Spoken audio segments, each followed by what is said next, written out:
20th of December, 2012, the day before the world ends, guys. Tim Watson, John King joining me again tonight. And before we get started, I have to apologize for the condition of my voice as it's deteriorating rapidly due to the change of season crud. You know how it is, guys, especially, especially all the kind of got that. They go to social gatherings and school and stuff like that. Next thing you know, these germ bags pass the germs from one to the other. Then they bring them home. You kind of got that Alex Jones sound to you tonight, buddy. That's right. Yeah. So tonight we're gonna cry on the air and everything. You got to rant a little too. Can I tell you something? Over the past week, I'm impartial to everything. I know there's a lot of anti-Jones people. There's a lot of pro-Jones people. You take the good with the bad with everything that you listen to, folks. But in the past couple of days, past week, he's done some really good shows on this subject. Oh, yeah. Helped to pound home. Yeah, he sure has. So check out some of the past archives because some of the guests that he's had on have had some really good information to put out, like Larry Pratt. And Bob Barr was on today. Bob Barr can be a little goofy sometimes, I know. But he's big on guns. He's big on protecting our Second Amendment rights. Yeah, he's on the board of the NRA, and that's the important part right there to be gleaned is what's the NRA thinking right now? What are they doing? So that's but I want to start the show out tonight as we continue our week-long coverage of the attack on the Second Amendment with an awesome little clip that I got from YouTuber GKing1000. So if you like what you hear, subscribe to GKing1000 today. But this is a fantastic little clip on the purpose of the Second Amendment. Our founding fathers gave us the Second Amendment, the right to keep and bear arms. And we got these idiots in Congress saying, well, you don't need a machine gun to go duck hunting. Well, you would get a lot of ducks, but the Second Amendment is not so we can go duck hunting. The Second Amendment is so we can protect ourselves from our government if they go bad. What if the government goes bad? Who's going to stop them? That's what the Second Amendment's about. Now, folks, you see, a lot of animals that eat grass have horns. You don't need horns to eat grass, do you? See, the problem is, he's just trying to eat the grass, but the lion keeps jumping on his back. And so the horns are to help educate the lion to stay off his back so he can eat the grass. That's what the horns are for. It's an educational tool. And I don't think we need guns to go kill everybody. We need guns to educate other folks. Leave me alone. Don't break into my house. Don't hurt my wife. Don't hurt my kids. Don't steal my stuff. Stay out of my house. I believe in gun control. Gun control is being able to hold it steady and hit the intended target. That's gun control. We practice it all the time at our place. Okay. Now, I thought that was spot on, don't you guys? I mean, seriously. And what a good analogy that he brings up, along with the the animals with the horns. What are you gonna do? Dehorn all the frickin' bulls out there, and all the grass-eating animals? Oh yeah, deer. Huh? They may hurt those deer hunters. And that's the way you got to do it sometimes. You got to simplify it. You got to boil it down for those people out there that are just incapable, of logical reason. That was excellent, Joe. Yeah. No, it was good to say the least. Now, tonight, folks, I'm going to be hitting you with some stories. Last night, we debunked some of the myths associated with gun control. Now, tonight, we're going to go over some newsworthy items of the day. And then we're also going to get into real-life stories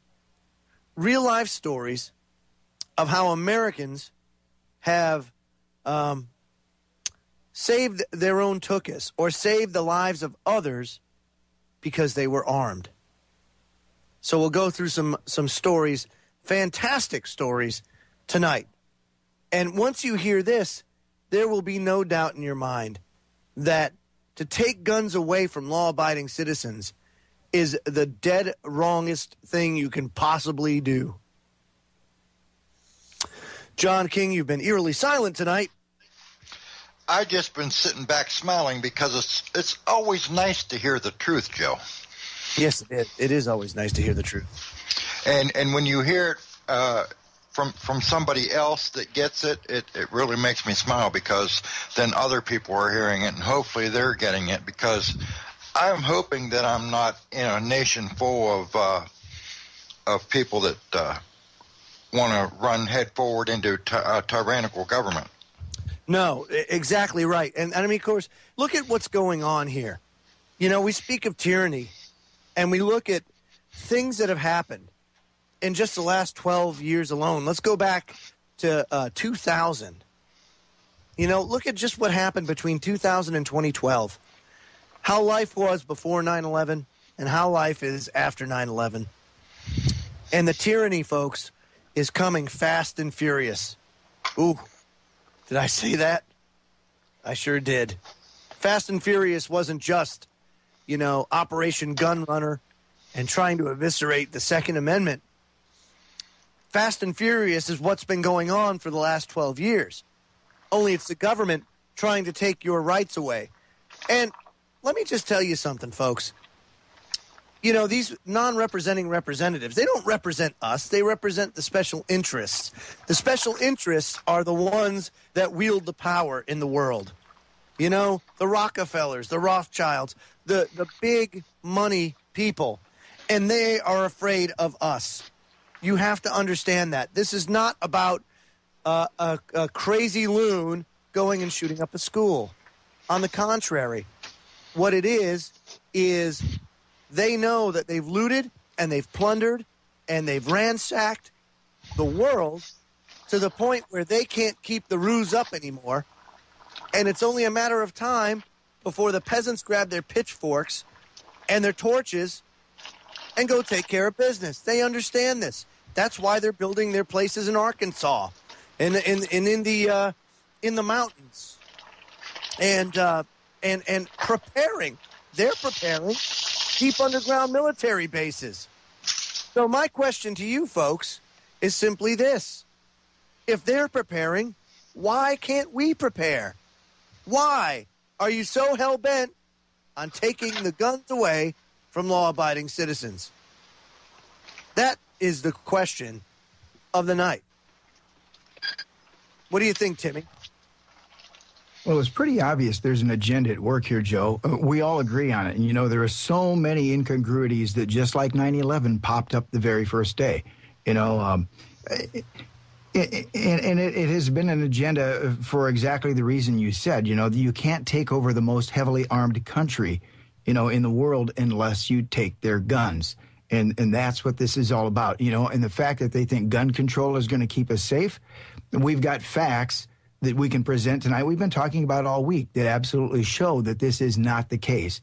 But the media, they've been going along with this. You know, the media, they've been spokesmen for the police and these powers that be. I mean, none of them are digging up the facts that you found, that I've found, that John has found, that any of us has found here at Orion Talk Radio.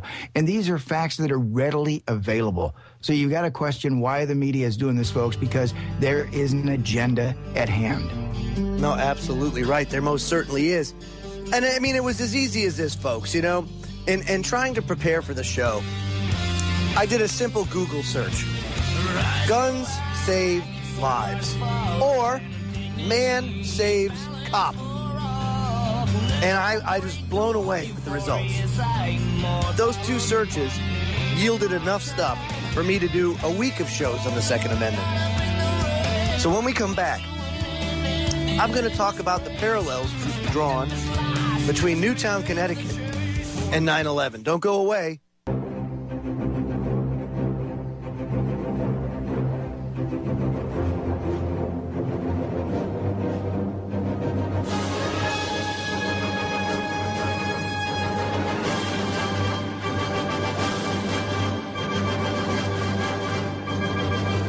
Welcome back, folks. I'd like to make an announcement here this Thursday, the 20th of December, because God forbid anything happens and the planet explodes tomorrow. I want everybody to at least be able to go to thefreedomlink.net and check out all of the new features of the brand new website. That's right. It's still under construction, but it's semi-operational. So go check it out today. That's thefreedomlink.net. We have the chat room for the broadcast there as well. So you can go there and chat, or you can use one of the chat rooms that my good buddy Timmy here made, the official Orion Talk Radio chat rooms right here on the website. That's oriontalkradio.com, so check that out as well. I mean, let me tell you, folks, we give you options here. That's the nice thing. Isn't that right, Timmy? You betcha. You're waiting. So anyway, folks, we're talking about the Second Amendment. And one of my favorite websites, altmarket.com, put out a fabulous, fabulous news piece today by Brandon Smith, labeled Gun Grabbers Call for Re-Education Programs in Public Schools. It goes on to say, was the shooting of 20 students in Newtown, Connecticut the neoliberal version of 9/11? The question merits considerable thought. But let me explain further what I mean. In the aftermath of the 9/11 World Trade Center attacks, a sense of shock and awe sunk into the minds of the American populace like nothing seen in decades. This overwhelming fear, this crippling logic crippling terror infected the public to more destructive ends than any deadly virus in existence. Conservatives were especially vulnerable to the infectious symptoms of the event, abandoning all reason and even their small government values to support the fascist inklings of the Bush administration, a neocon-driven presidency with ambitions of constitutional reversal. Whatever you may believe about the true causes and culprits behind 9/11, no one can deny that Bush and his ilk sought to exploit the tragedy to gain political capital to be used in the destruction of American civil liberties. Now, more than a decade later, the neoliberal, or I should say fake liberal, Obama administration and its minions continue the Bush legacy by exploiting our latest tragedy at the Sandy Hook Elementary School as a means to an end, a political opportunity to assert federal authority as more valuable than constitutional freedom. The onset of the illegal wars thrusted upon the Middle East after 9/11 brought with its mass resistance from the left side of the political spectrum. Protests abounded, dissenters were numerous, and Bush responded in kind with unprecedented domestic surveillance programs and attacks against free speech. Democratic-leaning citizens saw the criminality of it because they were unhindered by bias. The archetypical manipulation of 9/11 and the fear-mongering of the terrorist myth was less effective on them. However, times have changed. With a Democrat president in the White House, the left has grown addicted to their perceived social leverage. The intoxicating symptoms of power overdose have clouded their visions, and that which they fought against in the Bush years now appears rather fair and acceptable to them today. Obama has so far committed every war atrocity that Bush was ever guilty of in his tenure, while expanding on liberty nullifying pieces of legislation Bush set into motion. Liberals cry out in horror at the deaths of 20 children in Connecticut, while cheering a man like Obama who orders predator drone strikes that result in the death of children every day. Of all the people in this country, self-proclaimed progressives are the most hypocritical and the most disappointing as human beings. Add to that disappointment Obama's more aggressive socialist support base, or should I say useful idiots, along with the establishment-controlled mainstream media, are attempting to squeeze every last ounce of political advantage from the Newtown massacre to gain superiority in a battle over one of the last portions of the Constitution that the people still seem willing to fight and die for, the Second Amendment. In the past few days, I've seen an unprecedented tidal wave of media stories promoting anti-gun sentiments and prejudice against gun ownership. Counterpoints to this philosophy are almost never given credence in print or on television, and when they are, gun rights advocates are interrupted with incessant Alinsky arguments, attacking their characters, or distracting away from the real issues. when the mainstream media is attempting to do, or what they're attempting to do, blatantly and shamelessly, is to create the illusion of consensus. Through a deluge of constant propaganda, they hope to implant the false perceptions that a majority of Americans are in support of strict gun control or even confiscation. What I have found in my 7 years as an analyst in the independent media is quite the opposite. America's appreciation of gun rights and gun ownership is increasing exponentially, not because of some newfound love affair for hunting. That's just nonsense. Instead, the public is embracing our gun culture because they are slowly realizing the need for self-defense in these precarious times. And this need extends to defense against a highly corrupt government, hence the public's right to military-style weapons. Gun ownership has even increased among Democrats after the election of President Obama, and gun sales have skyrocketed beyond all expectations. Interestingly, some gun grabbers are willing to admit that the Second Amendment principles are pervasive in the U.S. and have suggested that the Obama administration target not only gun ownership, but our gun culture as well. Numerous mainstream articles have been published attacking the gun culture as the root cause of our nation's ills. But I felt one Reuters piece in particular stood out as indicative of the truly despotic depths to which leftists, who claim to be champions of freedom, are willing to sink. And if you go to Reuters.com, there is a article said Obama should treat gun control like LBJ did civil rights. So if you look that up, Obama should treat gun control like LBJ did civil rights. That's the Reuters piece that got Brandon in a tizzy. But it continues. It says, the piece begins by comparing the battle for gun control to the battle for civil rights of black Americans during the reign of Lyndon Johnson. As painful and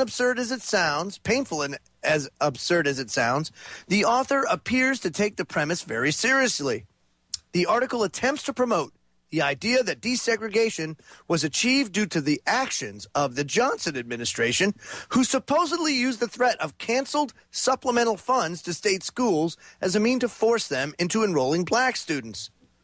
The goal here is to promote a worshipful attitude towards the federal government and the sole arbiter and savior of the people. It's funny, but I thought it was the dissenting protests of millions of civil rights activists that ended desegregation, not Lyndon Johnson, who by all accounts was a racist who only wanted to use the black community as a voting bloc to revitalize the Democratic Party. Now, folks, understand this. Understand this. President Johnson didn't give two hoots about love, peace, and harmony between blacks and whites.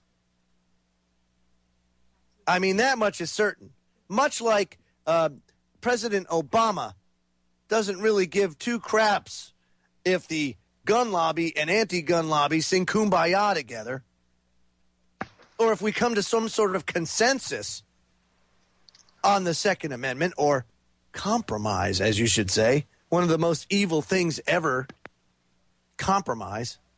So when we come back, I'm going to play you a clip of how President Johnson really felt. Just to slam that home. And don't forget, folks, check out the website, thefreedomlink.net, as we are live and getting better each day. We'll be right back after these messages. Much more on the Second Amendment when the Freedom Link returns. Join me Sundays 10 a.m. EST for the Solvenor Radio event on the Orion Talk Radio Network.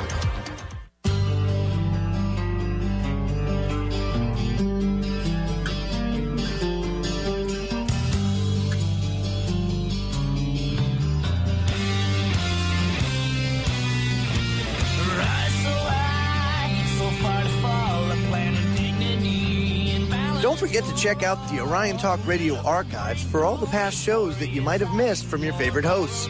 Go to the menu bar and click on the Archives link, then scroll down the list and find the show you're looking for, listed by date and time. You can listen on the fly by clicking on the link. Another service to you from Orion Talk Radio. Joe Joseph and Tim Watts and John King here. We're discussing the Second Amendment. And boys, before I get to play this clip from President Johnson, I find it extremely troubling that Reuters would go to an extreme of trying to compare Obama and the crisis of all these guns everywhere to the fight of civil rights and how Lyndon Johnson was a champion of the civil rights movement, which is an absolute and total joke. The fact is that it was the millions of people that rose up and were activists in the cause to desegregate America, to fight against that false or divide and conquer tactic that was in place for so very long. So, this is what makes it all the more troubling for me, is the fact that they try to make him out to be the hero, much like you're seeing in the mainstream media now today. How Obama, please do something about this. Oh, God. Well, here's President Johnson. And in this White House recording, and it's a little garbled, but I'm going to give you an idea. It says, in this White House recording, Johnson complains that using the argument of discrimination to impose federal controls on taxation in Texas was not working because there are too many blacks voting there to make it seem plausible. Only he didn't use the word blacks. Listen to this. Say, well, you can't have a poll tax. They can say you can't have a gas tax or cigarette tax or anything else.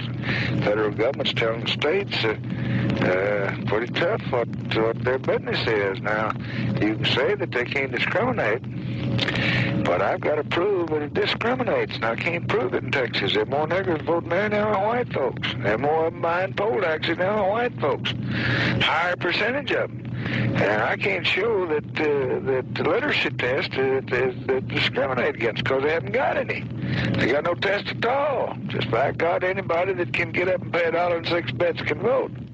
Mm-hmm. So there you see. Johnson, a white aristocrat from the South. He what do you think? Do you think he was really for that? No. What he was trying to do was try and garner a large voting block for the Democratic Party. That's all that was about. That's all it was ever about. The real people that affected the change were the Martin Luther Kings of the world and all those that stood with him in trying to get to break down this divide and conquer tactic that was been put in place for a very long time now. Go ahead, Timmy. No, you're right, Joe. It was the Martin Luther King, the Medgar Evers, the Malcolm X. These are the guys, that championed civil rights. It wasn't a racist like Lyndon Johnson. No, that's right. Absolutely right. But the mainstream media does this all the time. Timmy, we were talking about this earlier, just how irresponsible they've been and how they've really abused their power. And I'll give you an example today, and then I want to get your thoughts on this, because Dick's Sporting Goods came out today. The owner of Dick's was on Alex Jones. And they spoke, and he came on and he said, we had nothing. We never pulled guns from our shelves. That's not the case at all. He says, we're sold out for the next 8 months. We've got an 8-month waiting list for AR-15s. It's not that we don't want to sell them. We're selling them so fast, we have a freaking 8-month waiting list. Walmart the same way. Walmart sold out of them almost instantly after the shooting. It has nothing to do with them taking things off the shelf. That's incredible because, I've got a friend that works with Cabela's, and I called him today because after Aurora, I went out and bought, and now after this, I'm going to go buy again. But, he told me the same thing. He says, man, they're flying off the shelf. So that's a very heartening thing. Every time something has happened like this, where they've tried to scare people into taking our guns away and stuff, It's almost bad. Smart Americans have gone out and picked up firearms because, there's a lot of people that understand what's going on here. This is a gun grab. No, that's right. It is a gun grab. And the issue is I think people are seeing through the ruse. As a matter of fact, more people are seeing through the ruse than ever before. And it's interesting, too, because looking at some of the videos and some of the citizen reporting on YouTube, you kind of get a sense and a gauge of where America sits on this topic. And, of course, everybody is appalled by the latest tragedy that happened in Newtown. And I really don't give a rat's patoot at this point if it's as if it was advertised, if there were some nefarious circumstances that could have happened alongside of this. I don't care at this point. All I know is that this administration and this government, being puppets of the powers that be, are grasping onto this and using it for political gain and for control and for more implementation of police state powers. Yeah. That's what's sickening about this, Joey, that they would exploit tragedy for their own ends. Exactly. I mean, what does that speak to? And that's the thing. All you people out there that think that guns are bad and everything else, good grief. I mean, just use your heads, for God's sake. There is no argument that you can make that will ever change my mind, because I'm sorry, the truth is not on your side. It's just not. Go ahead, John. I just would like to say something, Joe. I was reading online today about a local guy got robbed. Three guys broke into his house. He didn't own a gun, but he used to defend himself with what he used was a knife. They found one of the intruders outside on his porch, dead with 3 stab wounds to the chest, and that's a crying shame, because if the guy would have had a gun, he'd have never made it out of the house. Yeah, no, and that's a fact. And one of the things we're going to do tonight, folks, is we're going to chronicle some of these success stories, some of these stories where guns have actually saved the lives not just of people that were attacked, but also of police as well. Citizens that come to the aid of police. As a matter of fact, there was a Gallup poll recently. And the Gallup poll on December 18th, 4 days after Sandy Hook, showed that Americans do have opinions on what actions should be taken to prevent another tragedy. However, some may be surprised to learn that an assault weapons ban isn't in the top 3 of that list, and most Americans don't think a ban would be highly effective. The poll respondents would rather see better mental health care, less violence on television, and an increased police presence in school, which I don't particularly agree with. I think personally, if you go ahead and perhaps deputize or arm the teachers in some way, shape, or form. I mean, if you trust your teachers with your kids, you can trust them with a gun, right? Yep. I don't see a problem with that.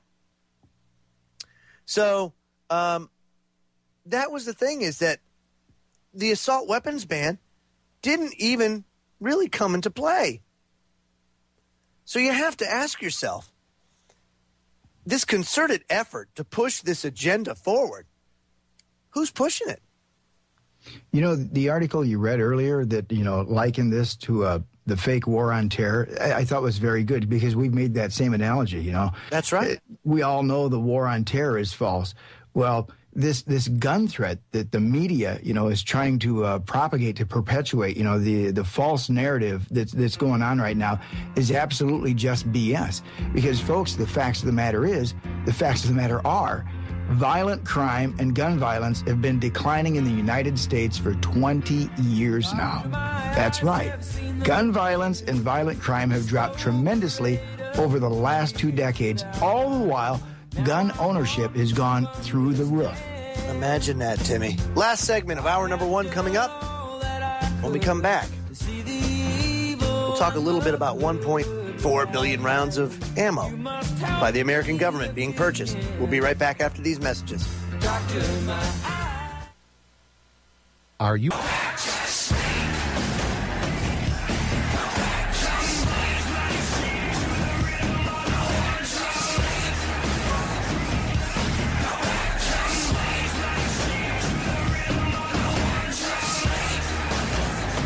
You know, Samuel Adams once addressed the issue of British elitism with this quote. He said, quote, "If ye love wealth greater than liberty, the tranquility of servitude greater than the animating contest for freedom, go home from us in peace.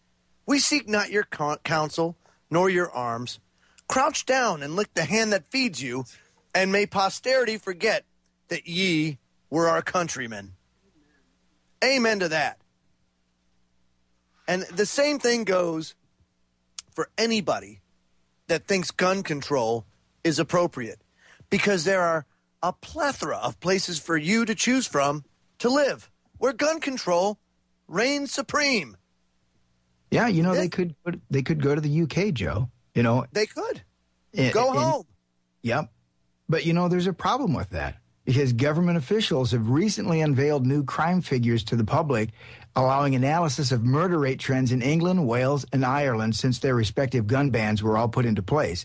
And to their surprise and dismay, the post-gun ban crime figures appear to show that there are dramatic increases in murder and other violent crimes, including assault, armed robbery, and rape, all taking place in these places where they have gun bans, where they've stripped the people in the UK of their guns, their right to defend themselves. Imagine that. And again, in hour number 2, folks, we're going to go through citizen success stories of how guns have saved their lives and the lives of their family members. But before we do, I want to talk about the 1.6 billion rounds of ammo that was purchased this year for domestic purposes. Now, why? Why, if Obama is opposed to guns, did the administration just purchase these 1.6 billion rounds of ammo and sniper rounds, asks Mike Adams of naturalnews.com. He says, this is a quote from Adolf Hitler in 1922. "An evil exists that threatens every man, woman, and child of this great nation. We must take steps to ensure our domestic security and protect our homeland." What? Say that again? "We must take steps to ensure our domestic security and protect our homeland." Sounds eerily familiar, doesn't it? In the aftermath of the recent Sandy Hook shooting, Obama and his cohorts are screaming about how they all despise guns and ammo. Guns are the problem in America today, we've been told from every corner of the media. And so the only solution is to get rid of all the guns. But not exactly. There's one organization in America that's loading up on masses of assault rifles and enough ammunition to run a 10-year shooting war. That organization, of course, is the U.S. federal government and its Department of Homeland Security, which has purchased a total of 1.6 billion rounds of ammo to be used domestically inside the United States.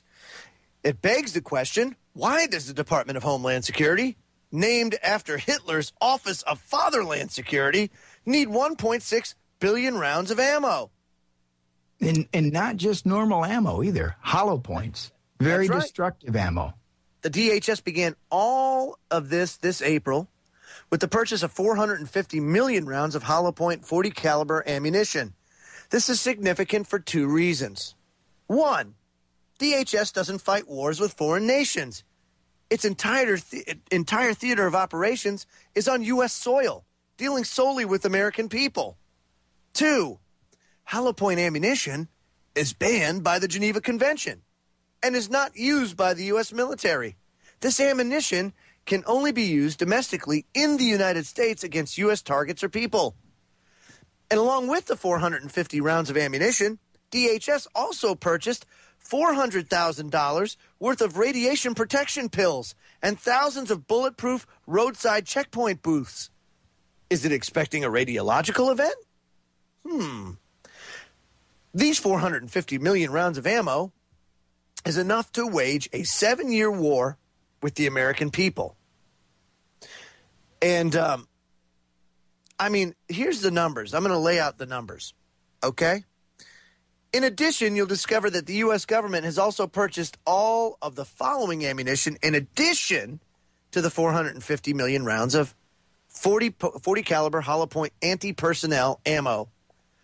They purchased over 1 million rounds of hollow point .223 rifle ammo. That's for M4s. Or the civilian model, the AR-15. Oh, they can still have it. We just can't have it. Starting to sound a little fishy? Yeah, that's wrong. Just wrong.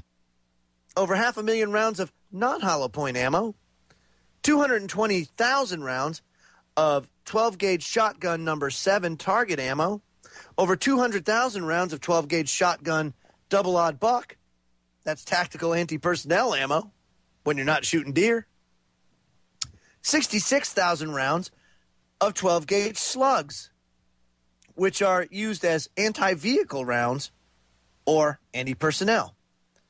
How about over 2 million rounds of hollow point .357 SIG jacketed hollow point pistol ammo, or over 4 million rounds of 40 caliber Smith & Wesson jacketed hollow point pistol ammo, and over 60,000 rounds of .308 match grade anti-personnel sniper rounds, boat tail hollow point, plus hundreds of thousands of additional rounds of .38 special, .45 auto, 9mm, and 7.62 by 39, which, for all of you that love guns, know that's AK-47 rounds. Interesting. So, Timmy, why would a domestic agency or domestic agencies require that much of anti-personnel rounds for domestic use?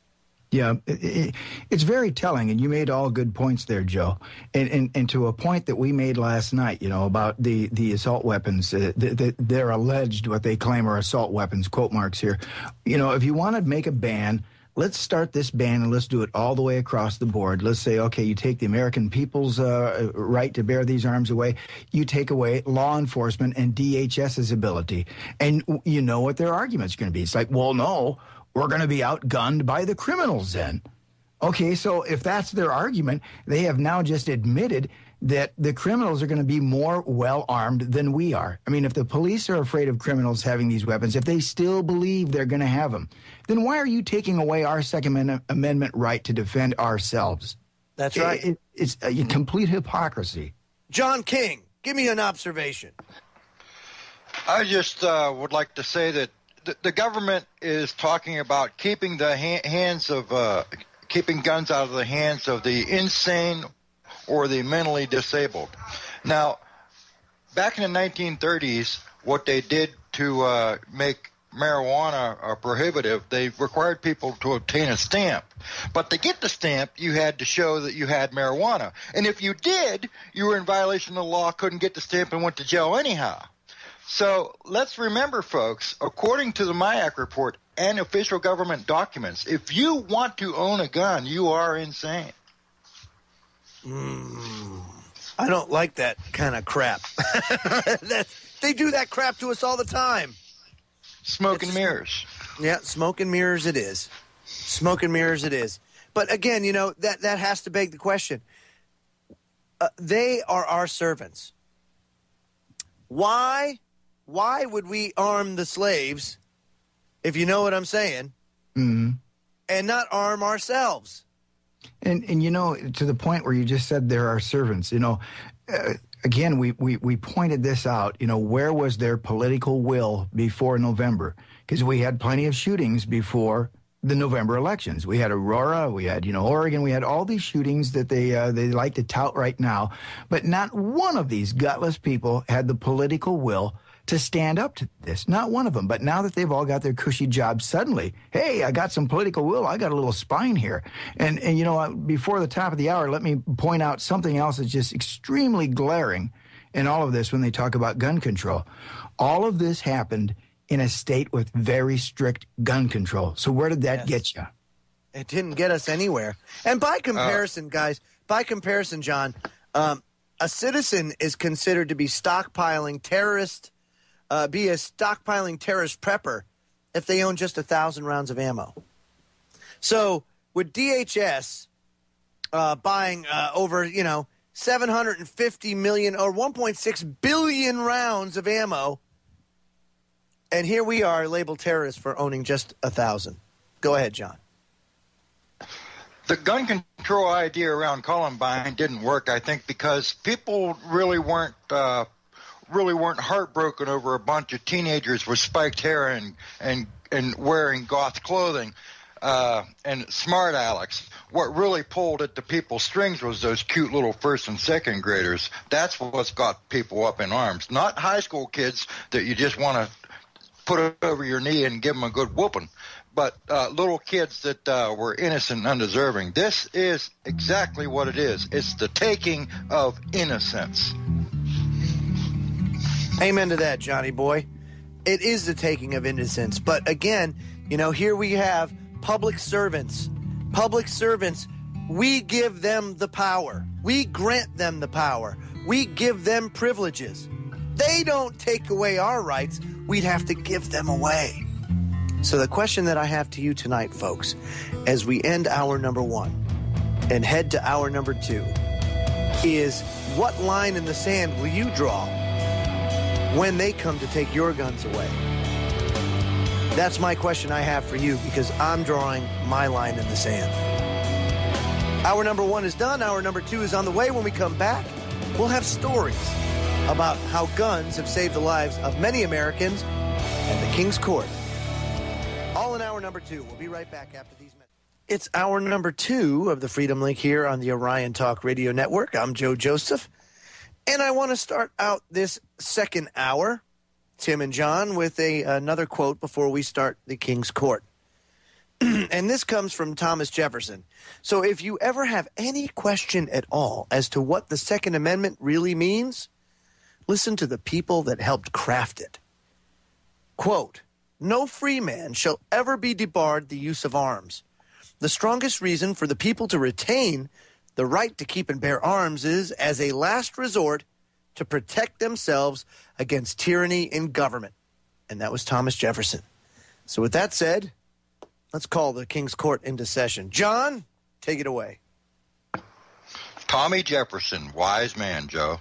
Being a good patriot, I try to talk to people to spread the word about what's really going on. Sometimes you just have to know when to say F it and write them off and move on. A good example is what took place today. I was standing at the time clock when a guy we'll call Steve was running off the mouth about the Second Amendment, and it does not cover assault rifles. I quickly jumped in and said, the Second Amendment has no limitations on firearms, to which he replied, it was written for the state, not for the people. I quickly reminded this Obama-tard that a well-regulated militia being necessary to the security of a free state and the right of the people to keep and bear arms shall not be infringed. Did you get that, people? Here it is again. The founders wrote, a well-regulated militia being necessary to the security of a free state, comma, and the right of the people to keep and bear arms shall not be infringed. What part of shall not be infringed do not you and the Obama administration understand?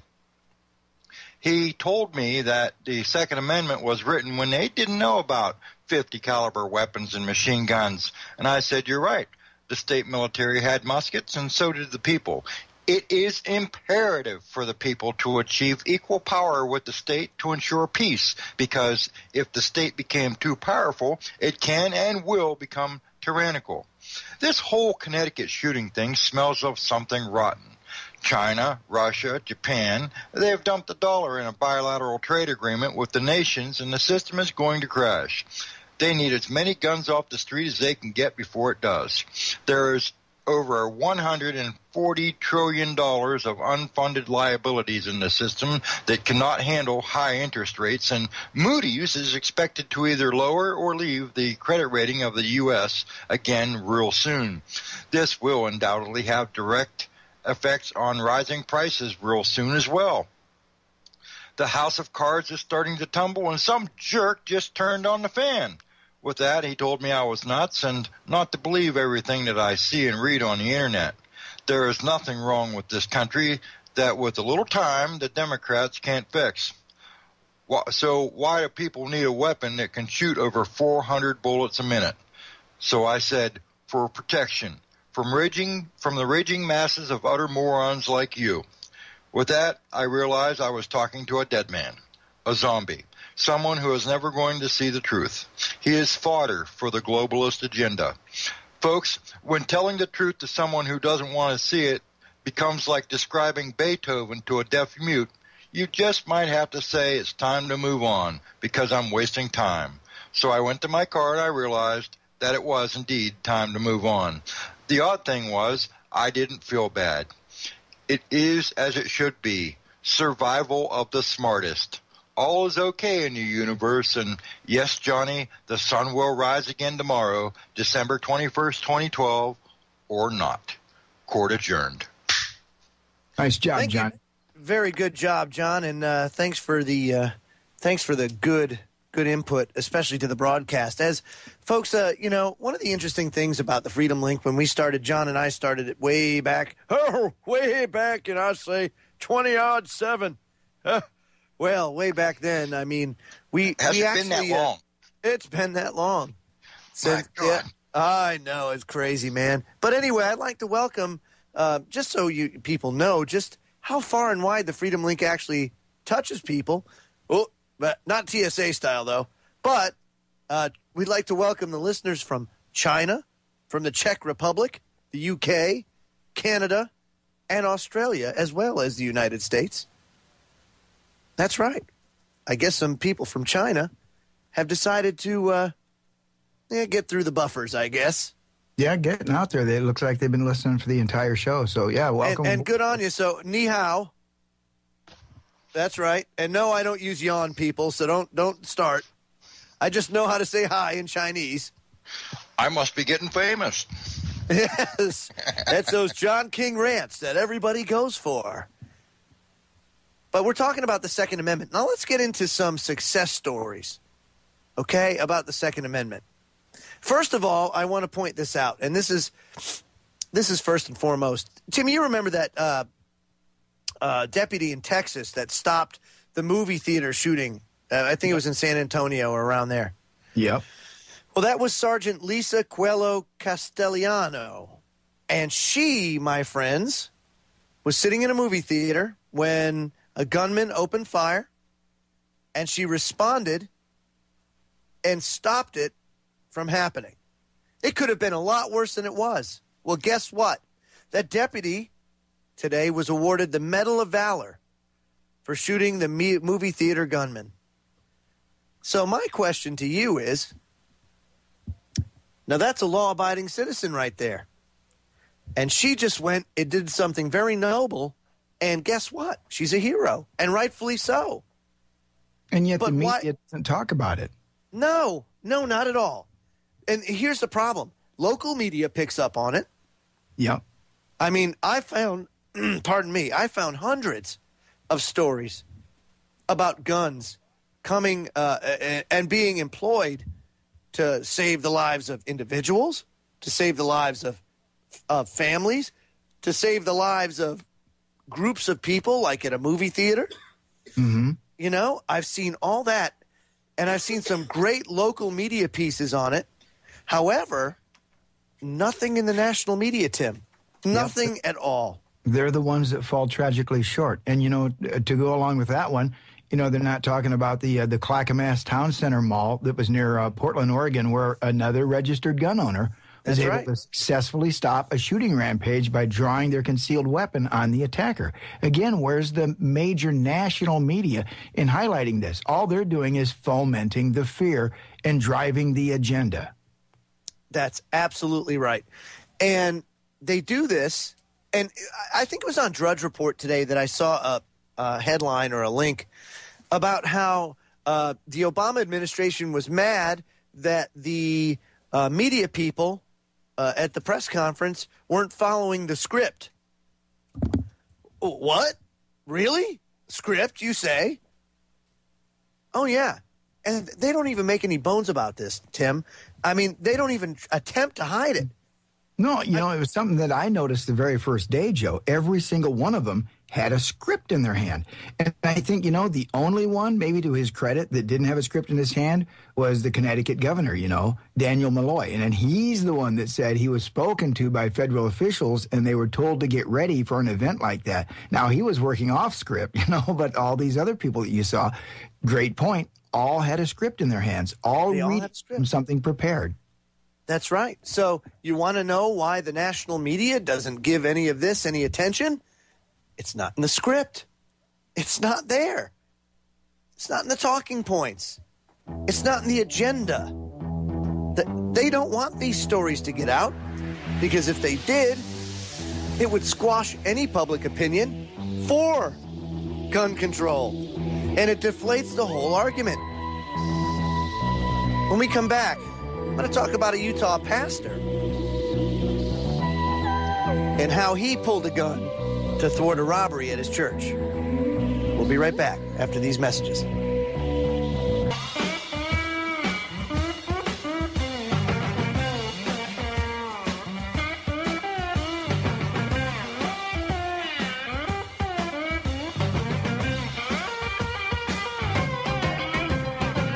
Just a reminder about the Orion Shipping banner. If you like what you hear on Orion Talk Radio, you can help us with a personal donation through our online shipping banner. Look for it on our website. On the left-hand side, give it a click, and you can help us spread the truth by supporting one of the fastest-growing talk radio outlets in the world. We sincerely thank you for helping us get the truth out. Orion News Talk, news and views beyond the mainstream media. Joe Joseph and Tim Watts here. And Tim, let's start this segment out with another quote from another one of the founding fathers. Patrick Henry once said, "Guard with jealous attention the public liberty. Suspect everyone who approaches that jewel. Unfortunately, nothing will preserve it but downright force. Whenever you give up that force, you are ruined." Sage advice. Sage advice that is timeless. How did these guys know all this, Joe? Were they rocket scientists? I mean, what was it? Why did our forefathers know better? Oh, that's right, because they'd already fought an oppressive government. And, they escaped one from England, and they knew full well, and when they escaped him, what happened? They followed him across the sea, and they started it up over here. So these guys knew full well, without guns, you had no chance to fight against an oppressive, tyrannical government. That's right. And so some people, most people in this country, as a matter of fact, I'd say the majority of people, own a firearm. And as a result, they're able to protect themselves against would-be attackers or burglars or whatever. Well, in Utah, there's a pastor that pulls a gun on an unsuspecting burglar. And here is the local news report. Well, instead of reaching for his Bible, an Orem minister grabbed his handgun when a man high on drugs tried to break into his church. Central Utah specialist Sam Penrod live at the Victory Baptist Church that is in Orem. And Sam, this is something you don't hear about every day. In fact, I can really say I've never heard of this happening. Well, Mike, it's never a good idea to break into a house of worship, especially when the pastor's career before he was in the ministry was in law enforcement. But the man on drugs obviously didn't realize that until he was looking right at the laser sights of the pastor's 9mm handgun. It's a little different being Baptist and in Orem, where I'm from. It was a Baptist church on every street corner. Pastor Robert Brooks moved to Utah 3 years ago from North Carolina to lead the Victory Baptist Church in Orem. We've enjoyed it. We've had good experience. For the most part, people's received us real well and enjoyed being able to minister here to the people. But in the middle of the night on Friday, Pastor Brooks, who lives with his young family in the basement of the church, was awakened by a ruckus outside, so he got up to see what was going on. Yeah, he was at this door just trying everything to beat into it and pull on it. And I came around the corner and was standing down there in the parking lot addressing him. But Austin Stokes would not respond to the pastor's commands to stop, so Brooks pulled his gun. The only thing I actually heard him say was when he saw the laser was, "Oh, no." And so then he began to comply. Orem police arrived within a couple of minutes, and Stokes was taken to jail on charges of intoxication and dealing prescription drugs. Pastor Brooks says he has forgiven Stokes for the frightening situation he caused his family. He's safe. He can get some help now, and hopefully he'll get the help he needs with his addiction. And I am glad that we didn't have to use any force. He's welcome here anytime. We'd love to minister to him. And Orem police tell me that Pastor Brooks was within his rights with using the gun. The pastor says he didn't bring up the incident during his sermon here on Sunday, but again, he says he welcomes the suspect or anyone else having difficulty in their life to join here with him. Oh, man, now that sounds like a terrorist to me. What do you think, Tim?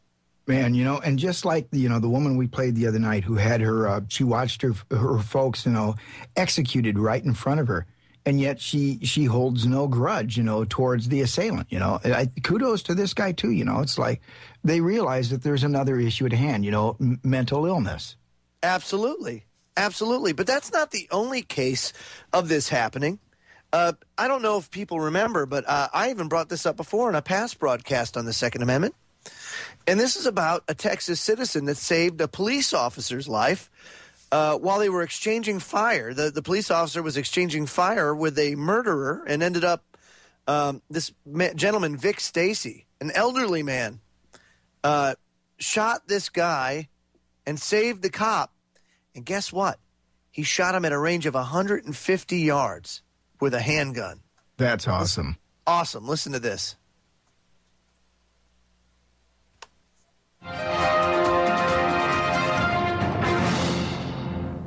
Heard the siren coming down the road, and about that time then the police officer pulled in the park, and I thought that he was pulling in a little bit close because that guy already had the rifle propped up on that tree and fixing to cut out on him, and I thought, well, I'm going to see what's going to happen here, and if I need to, get in on it.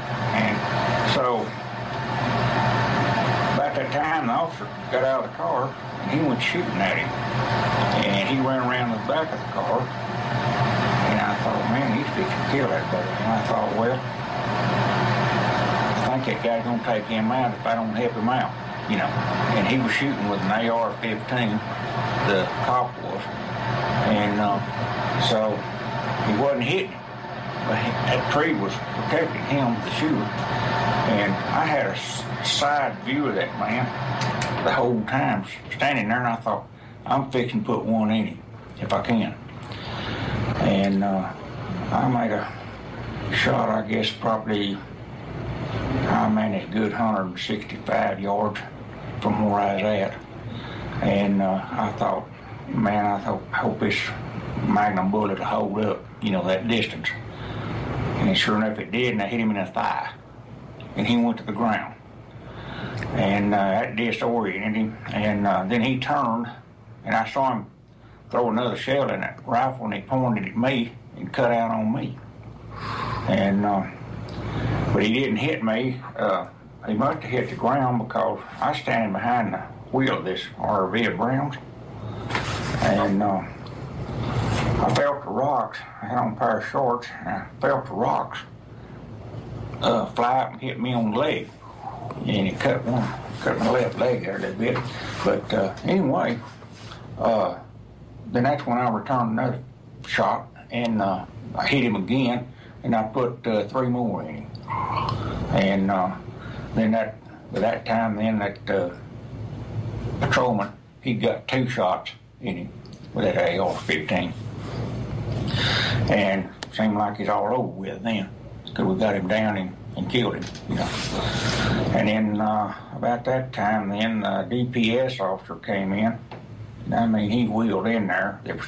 I believe there was another. He might have been a deputy, one of the other boys. Anyway, they hollered at me and told me, said, put the gun down, get on the ground. And I did. They were going to handcuff me. Of course, they didn't know what was going on.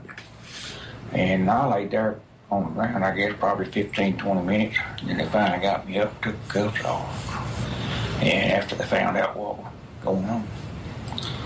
And seemed like the deal was all over with then, you know. We done got him down.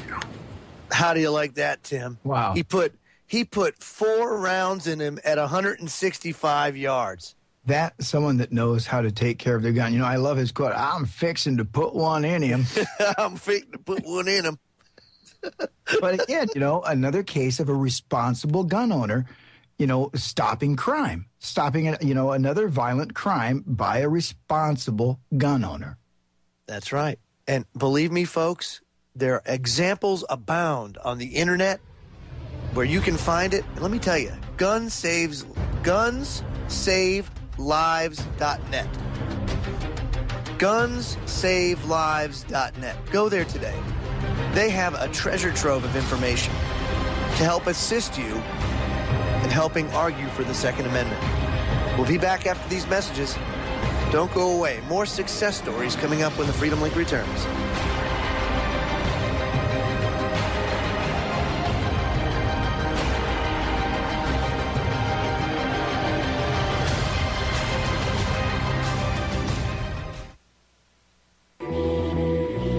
Let's see if I can find another Founding Fathers quote. Oh, they're so hard to find, Joe. Oh, man. Let's see. What did the Second Amendment really mean? Well, let's Thomas Jefferson again. Good grief. I mean, heck, he helped pen the Declaration of Independence and everything else, so he should have a good idea.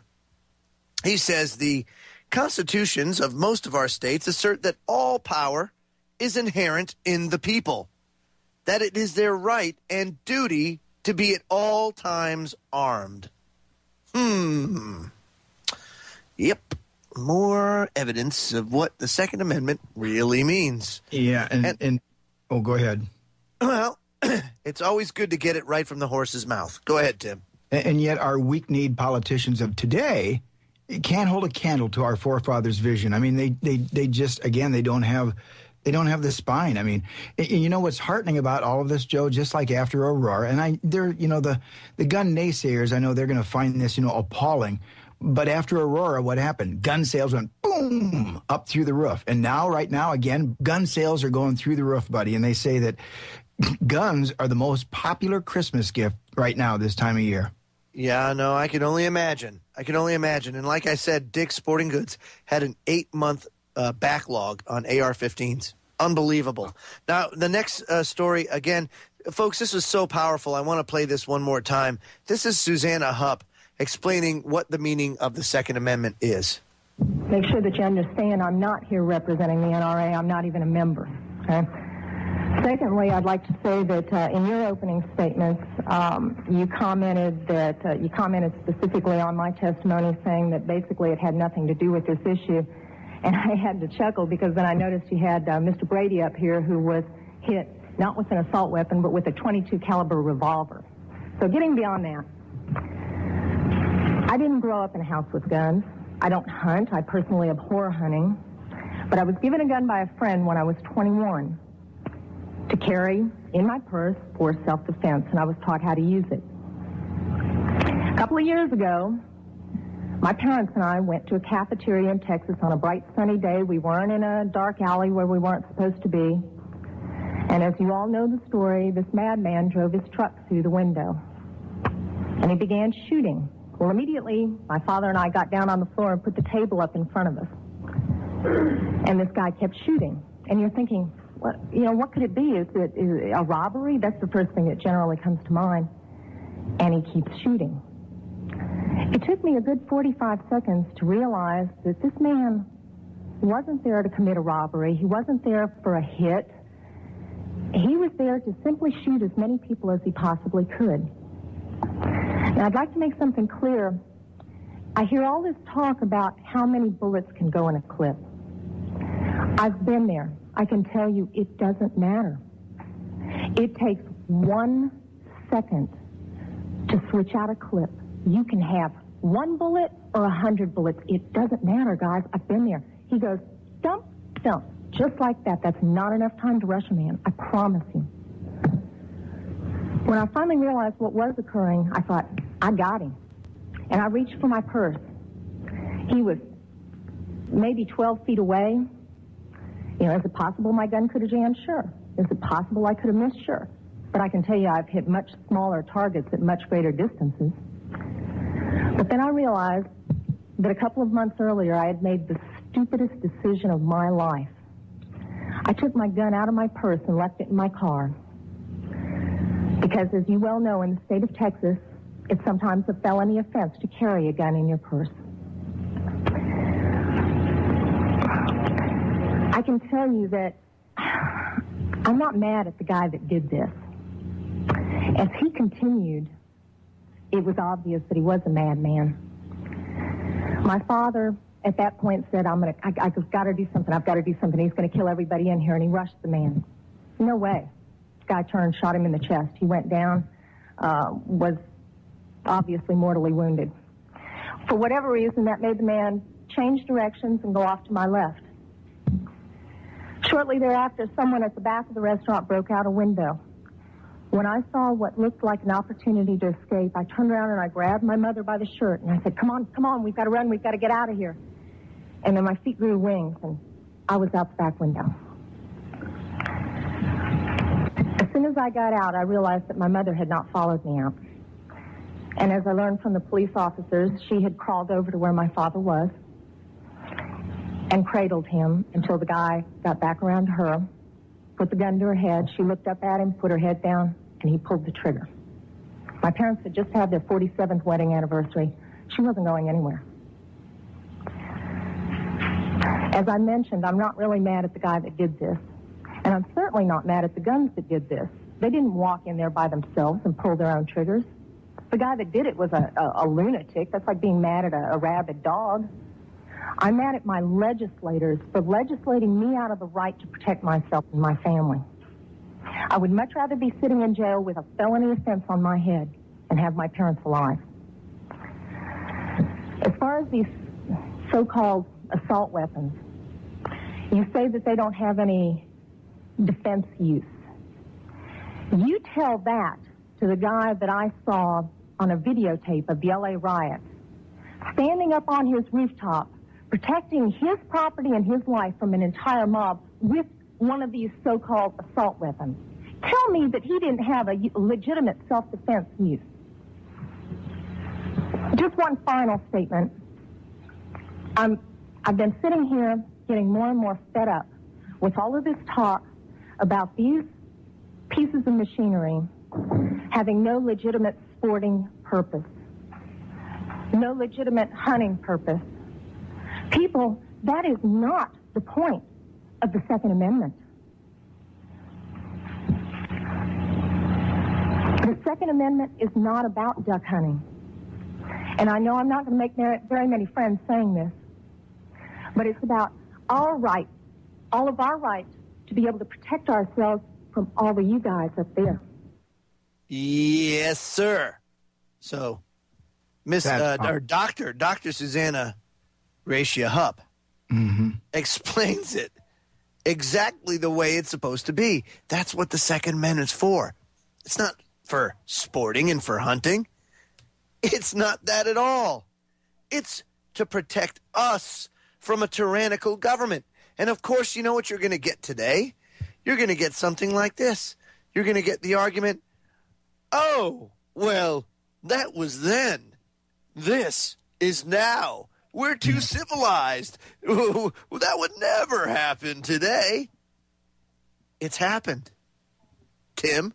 The arguments just don't hold water, do they, Joe? You know, and that story there, I mean, every time I hear it, it chokes me up, you know, to think that she witnessed the death, the execution of her mother and father, and yet here she is. She holds no animosity for the guy. You know, she realizes, you know, this situation, somebody that was mentally ill, but, you know, she's standing up to support gun owners' rights to carry, you know. But she learned firsthand, you know, if it wouldn't have been for Texas law, she'd have had her gun in her purse and that thing would have been over and she'd be sharing Christmas with her mother and father. That's right. But because of the legislators, wasn't able to do it. Now, again, there are so many different stories of people that have been able to defend themselves, you know. There was a female store clerk that got in a gunfight with 3 armed robbers and won. How do you like that? A store clerk in Columbia, South Carolina, was facing 3 armed robbers during her night shift. When the 3 men began firing their guns in the air, the clerk grabbed her own weapon and opened fire on the suspects. One of the would-be robbers was shot in the chest, caught by police, and it was being treated at a local hospital. The other 2 suspects escaped, but police believe one of them may have been shot also. The clerk was not harmed. That would not have happened if the clerk was unarmed. But because she was armed, she was able to fend off not 1, not 2, but 3 armed robbers. Because she knew how to use the weapon. She was trained, and she used it lawfully and effectively. So my question is she a terrorist? Is she a danger? Is she going to go shoot up a school? Of course not.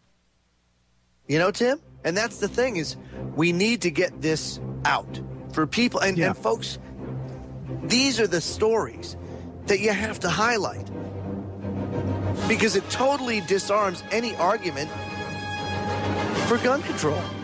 Oh, you made a pun there. Disarms the argument for gun control. Good grief. Final segment of the broadcast coming up, folks. Don't go away. Freedom Link's fixing to ride off into the sunset. But before we go, I want to make some quick announcements. Friday, tomorrow, the 21st of December, 2012, assuming we're all still here, of course, Super Dave, host of the Super Dave Show here on the Orion Talk Radio Network, will be joining the broadcast tomorrow night to speak about the Second Amendment. So you'll want to tune in for that because Super Dave is a prior law enforcement officer, and he's going to give his take on it. And you might be a little bit surprised at what Super Dave's going to say, or maybe you won't be. And also, tomorrow evening at 10 p.m. Eastern, we have Down the Rabbit Hole with Popeye. Oh, gosh. And he is going to have his guest, Johnny English, on the broadcast. And they are going to be taking on Piers Morgan.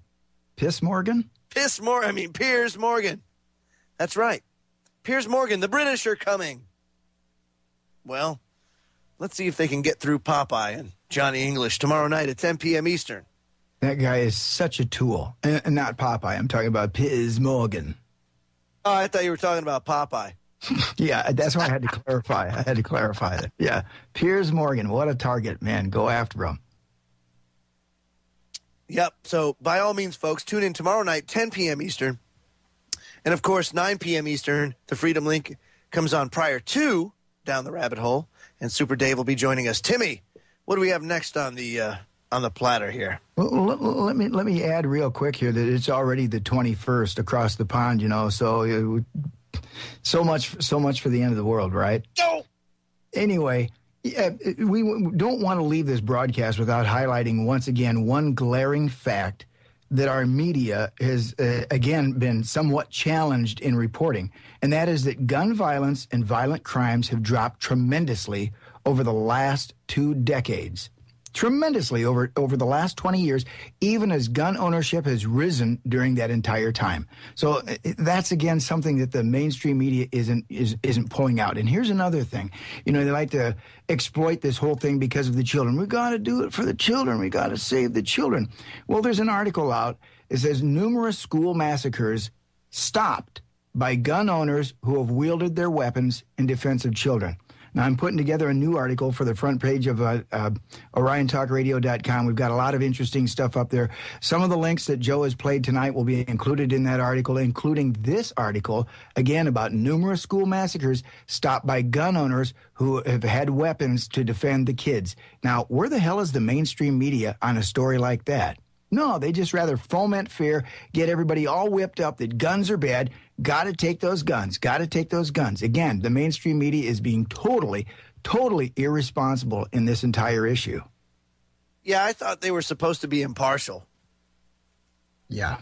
Yeah, good luck with that. Well, seriously, I mean, I didn't really know that they were supposed to take sides on issues. You know, the whole thing about always follow the truth?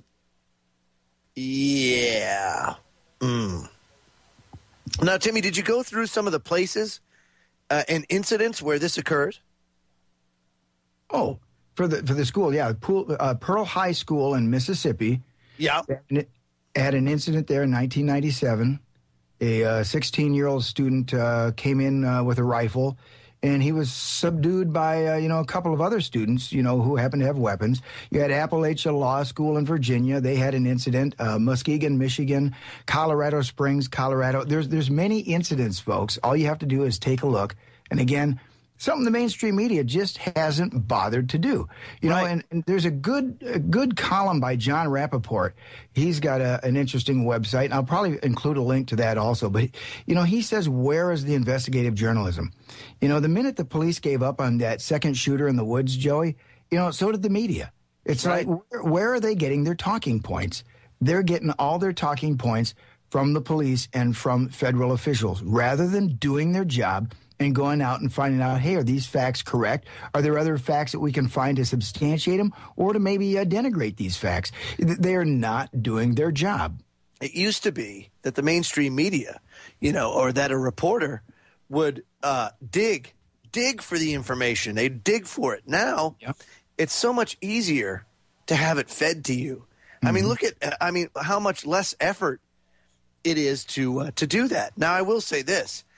Local media has picked up on this stuff, and they report on it.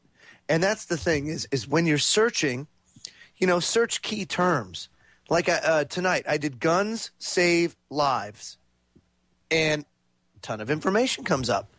You could search gun control and find the arguments for the other side. And one that I found a lot, too, is man saves cop. Just simple terms like that. Yet there was a treasure trove of links that come up on a Google search when you do it. So it's all readily available. And I'm finding that the local medias pick up on this, and that's the stories that you find when you start digging. But when you get to a national level, it seems like it disappears because they're preaching the federal government's narrative on things. Yeah. And if you want to know why they're doing this, folks, just scroll down on the very front page of OrionTalkRadio.com. Go to the very bottom down on the left, and you'll see a story that we're going to leave up there for a long time because it highlights, the divide in our media system, and it shows all of the major anchors, the reporters, every one of them that belongs to the Council on Foreign Relations, a think tank that's pushing us towards the new world order. And that's exactly what this agenda seems to be here. Take away our guns so they can bring in the new world order. That's a point that Super Dave talked to, and I'm looking forward to having him on tomorrow night. He's been just tremendous. Said some great things over this last week about what's been going on, so much so that we've put together a bunch of them into a new promo flight that you folks will be hearing on Orion Talk Radio. But definitely check out Super Dave in the morning, 7 o'clock Eastern time, and then Rudy Z following up at 8 o'clock Eastern time. Both of them have been talking about this a lot. And Rudy speaking from experience from, across the pond and what's happened to them in the UK. So lots of good stuff to get from those guys. And also check out The Earth Needs Rebels with Andrew Peacher and Kevin Bull, because they've also got a lot of information to drop to folks on this subject. Man, I'll tell you what, it's funny that they push this narrative so much, Tim, that the federal government pushes it so much. And it's not the federal government. The federal government is a means to an end. You have to, again, let's not treat the symptom. Let's find the problem. Where's the problem?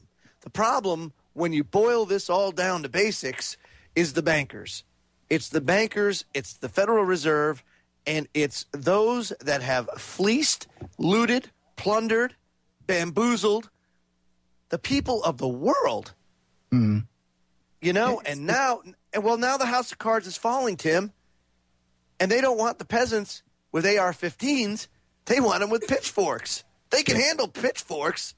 Yeah, no, they do fear a French-style revolution again. And when Joe talks about bankers, he's not talking about your local banker, down the block. He's talking about the big central bankers, the ones that control the power, the ones that actually control all the smaller banks. That is your issue. These are the people who are trillionaires in this world. And yes, folks, trillionaires do exist. They have them. That's the Rothschilds, the Rockefellers, on and on and on. This is the enemy that we fight. These are the people that are pushing for the new world order, an order that is run by them, a one-world dictatorship. That's right, man. I couldn't have said it better myself, buddy. And with my voice just about totally destroyed, again, tomorrow night, we're going to be Super Dave. Super Dave from the Super Dave Show will be coming on the broadcast to discuss this event and discuss from a former law enforcement officer's point of view how he feels about the events and how they're being handled by the government. So it should be a very good night of radio again tomorrow. And following the Freedom Link is Down the Rabbit Hole with Popeye, where he's going to be taking on Piers Morgan, who I can't even believe, Tim, is still on television. I know. That guy is such a douche. I tell you what, that guy is. I can't watch him. The only times I've watched him are when Jesse Ventura's on, and Jesse just eats him up and spits him out. That's always good TV.